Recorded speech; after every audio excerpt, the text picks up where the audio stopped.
மதிமயங்கி காமத்துக்கு உங்கள் கூட நெருங்குவாங்க. நிறைய பேருக்கு ஆசையே நான் என் கூட பழகுறாங்க சுவாமி.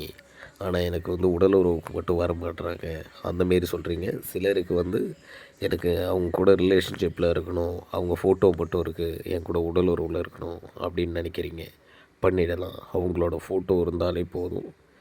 பக்கத்துலேயே இருக்கிற ஒருத்தர் உங்கள்கிட்ட பேசாமல் இருந்து உடல் உறவுக்கு வராமல் இருந்தாலும் சரி, இல்லை எனக்கு ரொம்ப தூரத்தில் இருக்காங்க, ஆனால் நல்லா பேசுகிறாங்க, உடல் உறவுக்கு மட்டும் வர மாட்டுறாங்க அப்படின்னாலும் சரி, அவங்க வர மாரி பண்ணிடலாம். அவங்க விருப்பத்தோடு நீங்கள் எந்த முயற்சியும் பண்ண தேவையில்லைங்க.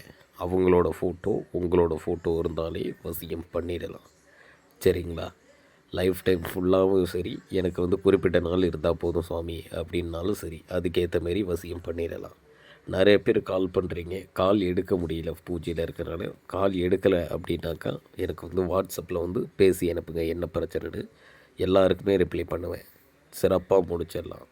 சரிங்களா? நிறைய பேர் நிறைய இடத்துல ஏமாந்து வரீங்க வசியத்துக்கு போய். நான் ஒரே ஒரு விஷயம் சொல்லிக்கிறேன். நம்ம பண்ணுறது பழைய காலத்து முறை. இப்போ உள்ள சாமியார்கள்லாம் காவி வேட்டி கட்டினவங்களாம் சாமியார்னு சொல்லிட்டு திரியிறாங்க. இந்த மைய தரவுனா நடக்கும், கயிறு கட்டினா நடக்குன்றதெல்லாம் முட்டாள்தனம். சொன்ன டைமிங்கில் முடிச்சு கொடுத்துட்றேன்.